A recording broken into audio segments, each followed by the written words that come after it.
Hi అండి, అందరికీ నమస్తే. Welcome back to our channel. ఎలా ఉన్నారండి అందరూ? నేను చాలా బాగున్నాను. మీ అందరూ కూడా బాగుండాలని మనస్ఫూర్తిగా దేవుడిని కోరుకుంటున్నాను. ఇవాళ వీడియో వచ్చేసి 7 శనివారాల పూజ. ఈ 7 శనివారాల పూజ 2 విధాలు ఉంటుందండి. ఒకటి వ్రతం లాగా కలశం పెట్టుకొని చేసేది, అది చాలా నియమనిష్టలతో చాలా కష్టంగా ఉంటుందండి. అది కాకుండా ఇంకొకటి 7 శనివారాల పూజ. ఇది శనివారం పూట మనం నిత్య పూజ ఏ విధంగా చేసుకుంటామో అలానే చేసుకోవాలి. చిన్న చిన్న నియమాలు మాత్రం ఉంటాయండి. ఇవాళ నేను 7 శనివారాల పూజ ఏ విధంగా చేసుకోవాలో క్లియర్గా మీతో షేర్ చేసుకోబోతున్నాను. ప్రతి ఒక్కళ్ళు కూడా తప్పనిసరిగా ఈ పూజ చేసుకోవచ్చండి. పెద్ద కష్టంగా కూడుకున్నది కాదు, చాలా తేలిగ్గా చేసుకోవచ్చు. అయితే 7 శనివారాలు చేయలేని వాళ్ళు ఈ పూజని ఒకే రోజు ఏ రోజు చేయాలో కూడా ఈ వీడియోలో మీతో షేర్ చేస్తాను. ఈ వీడియో చూసిన తర్వాత మీకు నచ్చితే తప్పకుండా వీడియోని లైక్ చేయండి. అలాగే ఇంతవరకు సబ్స్క్రైబ్ చేసుకొని వాళ్ళు ఎవరైనా వీడియో చూసినట్లయితే ప్లీజ్ తప్పకుండా మన ఛానల్ని సబ్స్క్రైబ్ చేసుకోండి. అలాగే వీడియోని ఎక్కడా కూడా స్కిప్ చేయకుండా చూడండి. అలా చూడడం వల్ల మీకు ఏ డౌట్ రాకుండా క్లియర్గా అర్థమవుతుంది. ముందుగా ఈ 7 శనివారాల పూజ ఒకే రోజు చేసుకోవచ్చు అని చెప్పాను కదా, అది ఏ రోజు అన్నది ఇప్పుడు చూద్దాము. రీసెంట్గా మనకి శ్రావణ మాసంలో శని త్రయోదశి శనివారం నాడు వచ్చింది కదా, ఆ రోజు నేను ఈ పూజ చేసుకున్నానండి. ఒకవేళ 7 శనివారాలు చేయడం కుదరని వాళ్ళు ఆ రోజు తప్పనిసరిగా ఈ పూజ చేసుకుంటే చాలా మంచిదండి. శని త్రయోదశి శనివారం నాడు వచ్చింది, చాలా విశేషమైన రోజు. సో ఆ రోజు ఈ విధంగా 7 పిండి దీపాలు పెట్టుకొని ఆ స్వామికి ఇష్టమైన నల్ల రంగు పళ్ళు అంటే నల్ల ద్రాక్ష కానీ లేదా నేరేడు పళ్ళు కానీ 7 పళ్ళను పెట్టుకొని పూజ చేసుకోవాలి. ఆ రోజు నియమనిష్టలతో మనస్ఫూర్తిగా ఒక కోరిక కోరుకొని ఆ స్వామికి పూజ చేస్తే తప్పకుండా మనసులో కోరిక నెరవేరుతుందండి. ఇప్పుడు 7 శనివారాలు ఈ పూజ ఏ విధంగా చేసుకోవాలో చూద్దామండి. ఈ పూజ 7 శనివారాలు చేయాలనుకున్న వాళ్ళు ఒక మంచి రోజు చూసుకొని ఆ రోజు ప్రారంభిస్తే చాలా మంచిది.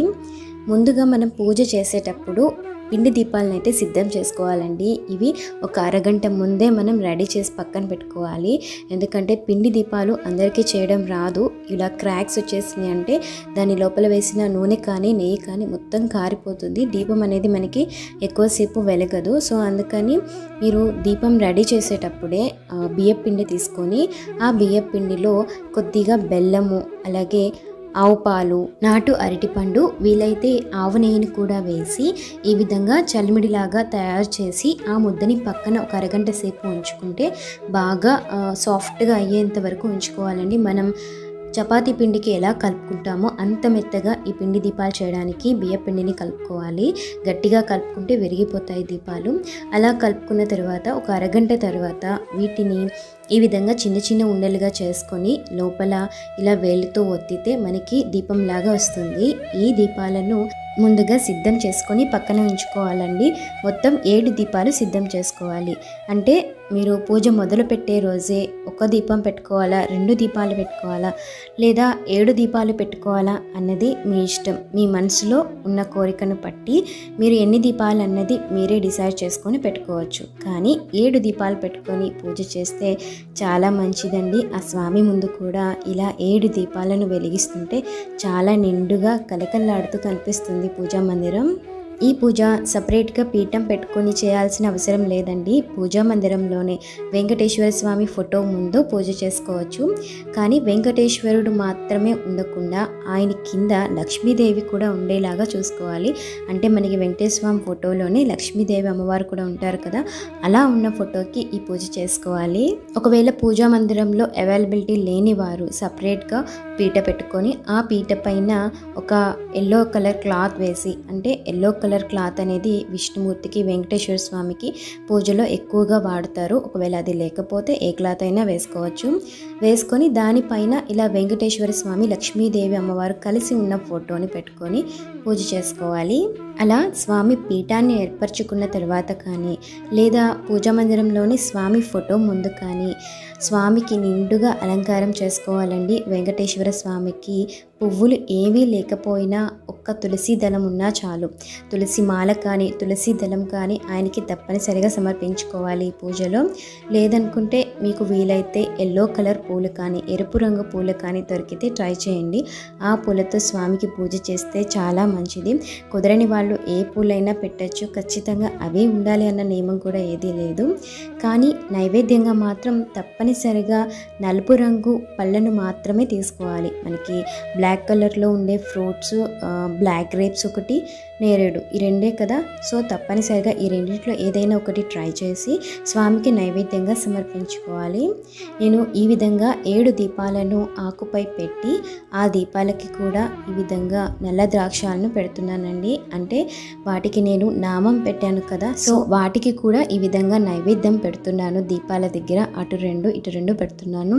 పూజ ప్రారంభించే ముందు దీపాన్ని వెలిగించుకుని దీపానికి నమస్కారం చేసుకున్న తర్వాత మనసులో కోరికని గట్టిగా కోరుకోవాలండి. అంటే మనస్ఫూర్తిగా స్వామికి 7 శనివారాలు చేయగలిగిన వాళ్ళు 7 శనివారాలు చేస్తామని ఒక ధర్మబద్ధమైన కోరికను కోరుకొని పూజని ప్రారంభించాలండి.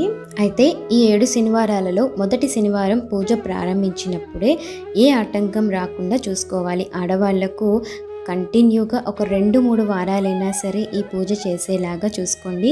తర్వాత 4వ వారం బ్రేక్ వచ్చిన తర్వాత నుంచి కంటిన్యూ చేయొచ్చు. ముందైతే ఏ పూజ మొదలు పెట్టినా వినాయకుడికి పూజ చేయడం తప్పనిసరి కాబట్టి ముందుగా విఘ్నేశ్వరుడికి అష్టోత్తరం చేసి షోడశోపచారాలతో పూజ చేస్తున్నాను.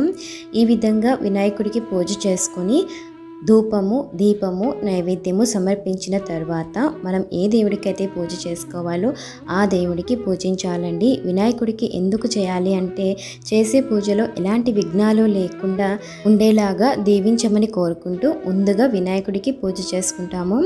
సో మీరు చేసే పూజలో వినాయకుడిని తప్పనిసరిగా పెట్టుకోవాలి. ఒకవేళ పీఠం పెట్టినట్లయితే వినాయకుడి విగ్రహం లాంటిది ఏదీ లేకపోయినా చిన్న పసుపు ముద్దతో అయిన వినాయకుడిని ఆకుపైన పెట్టి ఆ స్వామికి ముందుగా పూజ చేసుకోండి. ఆ తర్వాత నేను నా దగ్గర ఉన్న లక్ష్మీదేవికి అలాగే వెంకటేశ్వర స్వామి ఫోటోకి రెండింటికి కూడా పూజిస్తున్నానండి. ఈ 7 శనివారాల పూజ వెంకటేశ్వర స్వామికి మాత్రమే కాదు అమ్మవారికి కూడా తప్పనిసరిగా చేయాలండి.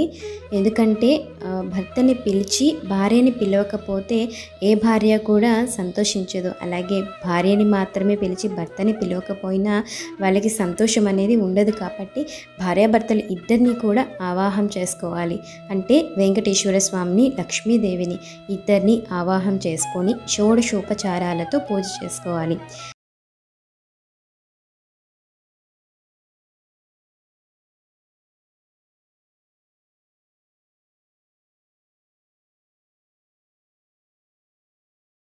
షోడశోపచారాలతో పూజ చేసుకుంటే స్వామికి 100% ఫలితం అనేది కలుగుతుంది. మనం చేసే పూజ ఫలితం ఇంకా ఎక్కువగా ఉంటుందండి. సో ఆ పూజ రాని వాళ్ళు ఎవరైనా ఉన్నట్లయితే తప్పనిసరిగా ఆ పూజ తెలుసుకొని ఎలా చేయాలన్నది నేర్చుకొని చేయండి. వెంకటేశ్వర స్వామిని, లక్ష్మీదేవి అమ్మవారిని ఇద్దరిని ఆవాహం చేసుకున్న తర్వాత ముందుగా వెంకటేశ్వర స్వామికి మల్లెపూలతో అష్టోత్తరం చేస్తున్నానండి. పువ్వులు, విడిపూలు మీ దగ్గర ఏవుంటే అవి, గులాబీ కానీ చామంతి కానీ ఏవైనా సరే ఒక 108 పువ్వులు తీసుకొని వాటితో అష్టోత్తరం చేస్తే చాలా మంచిది. ఇక్కడ నేను స్వామికి మల్లెపూలు తీసుకొని వాటితో అష్టోత్తరం చేస్తున్నాను. ఈ పూజలో దీపారాధనకు ఆవు నెయ్యి కానీ నువ్వుల నూనె కానీ ఏదైనా సరే వాడొచ్చండి. మనకి ఉన్న నవగ్రహాలలో అత్యంత శక్తివంతమైన గ్రహం శనిగ్రహం. ఈ శనిగ్రహం బారిన పడి చాలామంది ఎన్నో బాధలు పడుతూ ఉంటారండి. ఉదాహరణకు అప్పుల బాధలు ఎక్కువైపోవడం, అనారోగ్య సమస్యలు రావడం, అనుకున్న పనులు కాకపోవడం, సొంత ఇల్లు కోరిక నెరవేరని వాళ్ళు ఎంతోమంది ఉంటారు. ఇలాంటి కోరికలు మనసులో ఏ కోరిక కోరుకున్నా వెనక్కి వెళ్తూనే ఉంటుంది, ఏది కూడా ముందుకు వెళ్ళదు. ఇలాంటి కారణాలన్నీ కూడా శనిగ్రహం వల్ల కలుగుతాయండి. మనం చేసే పూజ వెంకటేశ్వర స్వామికి అయినా మనసులో భావించాల్సింది మాత్రం శనీశ్వరుణ్ణి. మనం చేసేది శనివారం కాబట్టి మనకి ఒక్కొక్క వారం ఒక్కొక్క అధిదేవతలు ఉంటారు కాబట్టి శనివారం నాడు శనిగ్రహం శాంతించేలాగా ఆ శనీశ్వరుణ్ణి ఈ వెంకటేశ్వర స్వామి రూపంలో మనం పూజ చేసుకుంటే తప్పనిసరిగా శని పీడలు అన్నీ కూడా తొలగిపోతాయండి. ఇక్కడ నేను వెంకటేశ్వర స్వామికి మల్లెపూలతో అష్టోత్తరం చేశాను. అలాగే లక్ష్మీదేవికి కుంకుమతో అష్టోత్తరం చేసుకున్నాను. లక్ష్మీనారాయణలు ఇద్దరిని కూడా పూజ చేసుకున్నానండి. అష్టోత్తరం చేసుకున్న తర్వాత మీకు వచ్చిన స్తోత్ర పారాయణాలు ఏవైనా సరే చేసుకోవచ్చు. ముఖ్యంగా శని స్తోత్రం చదువుకోవాలండి. ఆ రోజు శనివారం నాడు శనీశ్వరుడికి సంబంధించిన శని స్తోత్రము, శని వజ్ర కవచం అనే స్తోత్రాలు ఉంటాయి కదా, వాటిలో ఏవైనా సరే చదువుకోవచ్చు. లేదా చదవడం రాని వాళ్ళు ఫోన్లో అయినా పెట్టుకొని వింటూ పూజ చేసుకోండి. ఈ పూజలో స్వామికి ధూప దీపాలను సమర్పించిన తర్వాత నైవేద్యంగా నల్ల ద్రాక్ష కానీ నేరేడు పళ్ళు కానీ సమర్పించుకొని వడపప్పు చలివిడి బెల్లం మాత్రం తప్పనిసరిగా సమర్పించాలండి. శనివారం నాడు వెంకటేశ్వర స్వామికి ఇష్టమైన నైవేద్యం పానకము, వడపప్పు, చలివిడి బెల్లం. ఇవి నైవేద్యంగా పెట్టుకొని ఈ 7 ద్రాక్షలు మాత్రం శనీశ్వరుడికి ఆహారం కింద, అంటే శనీశ్వరుడి నైవేద్యం కింద 7 ద్రాక్షలను నైవేద్యంగా పెట్టుకోవాలి.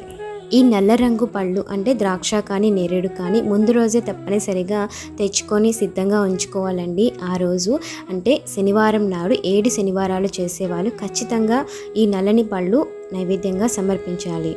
ఇంకా వడపప్పు, చలివిడి, బెల్లం, పానకం సమర్పించలేని వాళ్ళు వేరే ఏవైనా పళ్ళు కానీ ఏవైనా సరే నైవేద్యంగా సమర్పించుకోవచ్చు. ఈ పూజలో ముఖ్యంగా మనం వాడేది 7 దీపాలు, 7 పళ్ళు, అలాగే మనం పెట్టేది ఏదైనా సరే 7 సంఖ్యలో ఉండేలాగా చూసుకోవాలి. 7 అనేది చాలా ప్రీతికరమైన నంబర్ అండి వెంకటేశ్వర స్వామికి, శనీశ్వరుడికి కూడా. సో అందుకని ఆ రోజు మీరు పూజలో ఏమి పెట్టాలి అనుకున్నా 7 సంఖ్యలో ఉండేలాగా చూసుకోవాలి. ఇలా కొబ్బరికాయ 1 కొట్టచ్చు, లేదా మీరు స్తోమతని పట్టి 7 కొబ్బరికాయలైనా సరే ఆ స్వామికి నైవేద్యంగా సమర్పించుకోవచ్చు. నైవేద్యాలు సమర్పించిన తర్వాత పచ్చకర్పూరంతో వెంకటేశ్వర స్వామికి హారతి ఇస్తే చాలా మంచిదండి. ఇలా హారతి ఇచ్చి మంత్రపుష్పము ప్రదక్షిణ చేసిన తర్వాత మన పూజ పూర్తవుతుంది. పూజ పూర్తయిన తర్వాత తీర్థం తీసుకొని అమ్మవారి దగ్గర కుంకుమ ధరించి అక్షింతలు కానీ స్వామికి అష్టోత్తరం చేసిన పువ్వులు కానీ తలపైన వేసుకొని అప్పుడు మాత్రమే పూజా మందిరం దగ్గర నుంచి మనం బయటికి వెళ్ళాలండి. ఇప్పుడు ఈ 7 శనివారాల పూజ చేసే వాళ్ళు పాటించవలసిన నియమాలు ఏంటో చూద్దాము. ఆ రోజు తప్పనిసరిగా ఉపవాస నియమం పాటించాలండి. ఉపవాసము అంటే రోజు మొత్తం కూడా కటిక ఉపవాసం చేయాల్సిన అవసరం లేదు. సాయంత్రం టిఫిన్ లాంటిది తినచ్చు. కనీసం పూజ అయ్యే వరకైనా సరే ఉపవాసంతో ఉండాలి. ఉండలేని వాళ్ళు మధ్యాహ్నం భోజనం చేసి నైట్ టిఫిన్ చేయొచ్చు. ఉండగలము అనుకునే వాళ్ళు రోజంతా ఉపవాసం పాటించి నైట్ ఏదైనా టిఫిన్ చేస్తే సరిపోతుంది. ఈ 7 శనివారాల పూజ చేసిన వాళ్ళు ఉల్లి, వెల్లుల్లి లాంటివి ఏవి కూడా తినకూడదండి. ఈ రెండింటికి కూడా ఆ ఒక్క రోజు దూరంగా ఉంటే సరిపోతుంది. పూజలో వాడిన పిండి దీపాలను తప్పనిసరిగా నైవేద్యంగా స్వీకరించాలండి. దీపం మొత్తం తినలేని వాళ్ళు చిన్న ముక్కనైనా సరే నైవేద్యంగా తీసుకొని మిగిలిన దీపాలను ఎవరు తొక్కని చోట అంటే నదిలో నిమజ్జనం చేసేలాగా చూసుకోండి. దీపం కరిగేలాగా నదిలో కానీ లేదా ఒక గిన్నెలో నీళ్లు తీసుకొని అందులో ఆ దీపాన్ని వేసి పూర్తిగా కరిగిన తర్వాత ఎవరు తొక్కని ప్రదేశంలో పడవేయాలి. అలాగే నిద్రించేటప్పుడు నేలపైన మాత్రమే పడుకోవాలి, మంచం పైన పడుకోకూడదు.